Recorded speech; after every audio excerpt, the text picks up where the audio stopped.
Hi, this is Brad Linder with Liliputing, and this is the One Mix 3 Yoga, which is a tiny laptop with an 8.4-inch display, and it's one of the latest in a crop of mini laptops that we've seen recently, and one of the first new ones out in 2019, which is a little bit larger than earlier versions from One Mix, but also a pretty versatile device with a convertible tablet-style design, support for an optional digital pen, which is sold separately,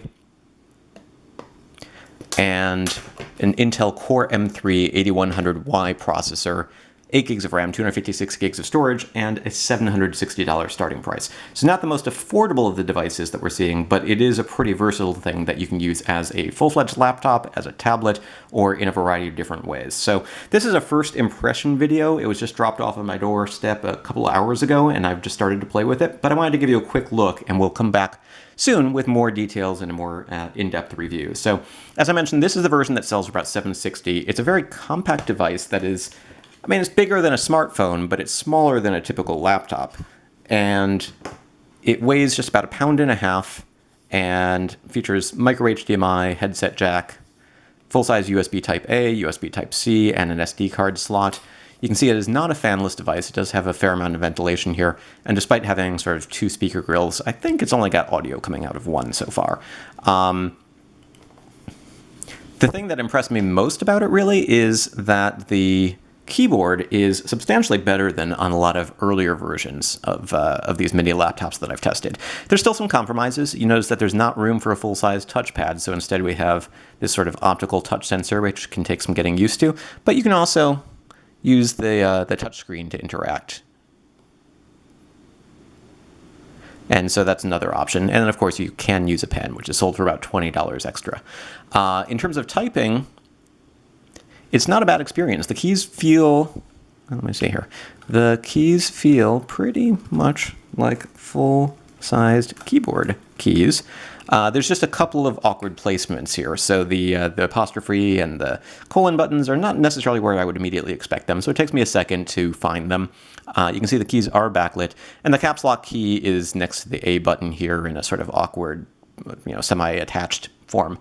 There's also a fingerprint sensor here up above the delete key and next to the power button. And that power button, it's not the worst place I've seen for a power button. In terms of function keys, you can disable the backlight and turn it on.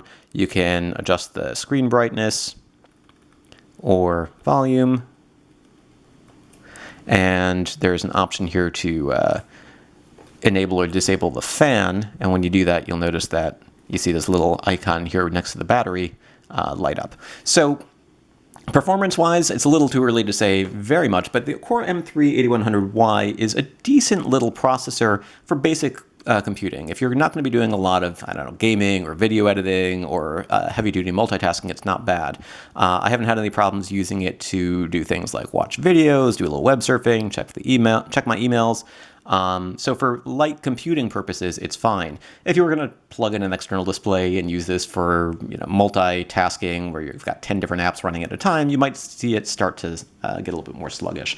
Can't say too much about battery life either, but I've been running it for maybe a half hour or an hour, and it went down from, maybe in the last half hour, so it went from 85 to 75%. We'll have more details about that in the future. But in terms of power, not only does it come with this 30-watt sort of compact power adapter and a USB Type-C cable, but you can actually use just about any USB Type-C cable with it if you wanted to. So this is a little bit on the short side, might not reach your wall jack if you want to plug it in and charge, but you should be able to use it with power banks. So this power bank, which I'm plugging into the wrong thing there, this power bank outputs at about 45 watts, and I use it to charge my HP Spectre laptop, no problem.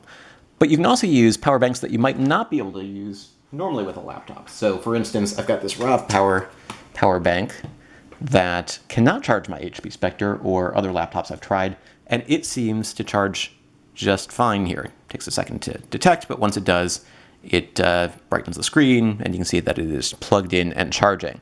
So, if you've got a huge battery you can extend your battery life, but at the risk of sort of making your bag a little bit heavier at the same time, because we are talking about a 1.5 pound laptop with, I don't know, something that weighs close to a pound or maybe even more than a pound.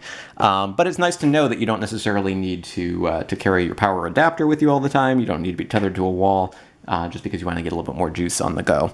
So overall, it's a pretty nice machine. One thing I forgot to mention here is display settings. It is currently set at 200%. Out of the box, it was at 250, and you can sort of see this is what it looks like. And the reason that it's such a high scaling setting is because this is a 2560 by 1600 pixel display. That's a pretty sharp resolution for such a small screen at 8.4 inches diagonally. If I were to switch it to 100% display scaling, that's what the text on the screen would look like. So you can barely see what's happening here. If I go to, say, 150, it gets a little bit better, but you'd have to get your head pretty close, I think, to this to be able to see well. I think 175 might be sort of the limit of what I would be comfortable with, and 200 seems a little bit like more of a reasonable setting. 250 actually looks really nice. I would prefer to be able to fit a little bit more on the screen at once. So fortunately, display scaling in Windows is a lot better than it used to be, and so this shouldn't be a huge problem. So in terms of trying to get work done, I'm the sort of person who likes to do things like this, where I would have, say, two windows open side by side, and be able to sort of look through them that way. Maybe I would use one to do some writing, to use the other to do some research, and at 200%, it looks like I might be able to do this. At 250, I think that gets a little bit trickier. I mean, you can still sort of see, but the content column here is a little bit trickier to use. So display scaling is something that you're going to want to futz with, most likely.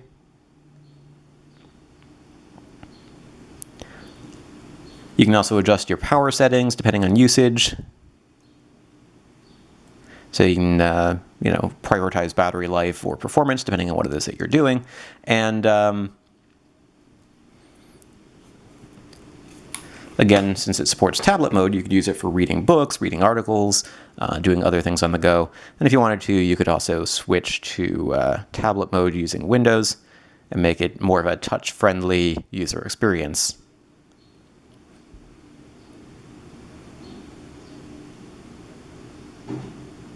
So that's a first look. I'm definitely going to have more looks in the future.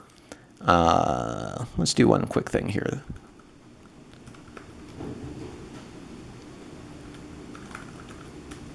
Actually, that's not what I want.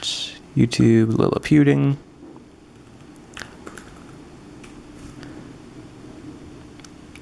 I'll just show you a little video playback here. Nobody knows where great ideas come from, but if you don't do anything with them, I can tell you.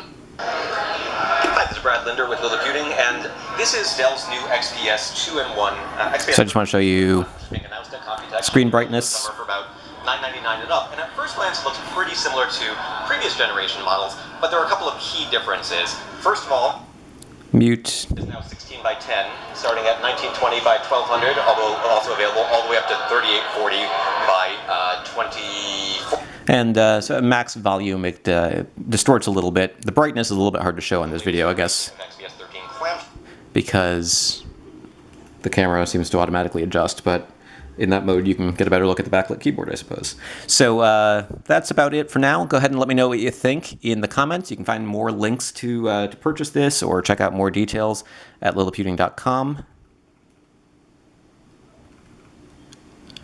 And that was a weird thing that happened with the automatic brightness on my computer, or on my camera yet again. So yeah, that's the OneMix Yoga. OneMix 3 Yoga. There's also a OneMix 3S, which is available with up to Core i7-8500Y processor, 16 gigs of RAM, 512 gigs of storage. That one's going to cost substantially more. And it's coming at an interesting time because it's competing not only with earlier devices from OneMix and from a company called GPD, which sort of innovated this space, that have different screen sizes and processor options, but there's also some new models coming out. Chewy, a company that makes relatively inexpensive tablets, has gotten into the mini laptop space recently, and they have a mini book which is coming out this year that's going to be more of an entry-level device, I think. GPD has an 8.9-inch model called the GPD P2 Max, which is coming out this year. And One Mix also has a new 7-inch model called the One Mix 1S, which has a Celeron processor. It's going to be a little bit more affordable. So the options for people who are interested in these tiny devices are really getting a little bit more diverse this year. So this is a first look at one of the first new devices for summer of 2019, the One Mix 3S Yoga. Again, check out liliputing.com for more details in the coming days and weeks.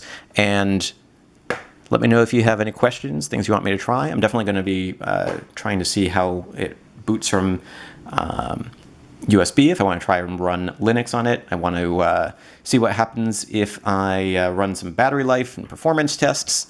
And I'm also a little bit curious to know if I can open it up and see what's on the inside, but I'm not sure I want to do that right away. One thing I forgot to mention is that it does seem to have a built-in screen protector, or not necessarily built-in, but a screen protector seems to be on it out of the box. And I don't know how well you can see that here, but I'm a little wary to take it off because it seems to be on there pretty tight, but it adds a little bit of friction when I'm touching the display. So that's just something to note. It does seem like it might be removable. I'm not entirely sure. There is no camera on this, is another thing that sets it apart from some devices. Like most of the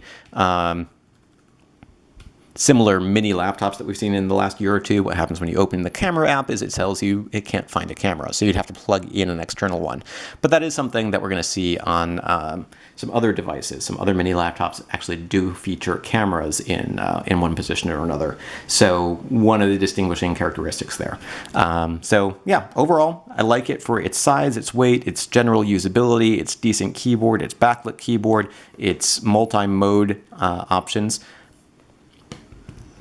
The biggest issues, I'd say, are maybe the keyboard might not be for everybody and the relatively high starting price. So if you're looking for something a little bit more affordable, then you might want to look at one of One Mix's other devices or other lower-end devices from GPD, Chewy, or others.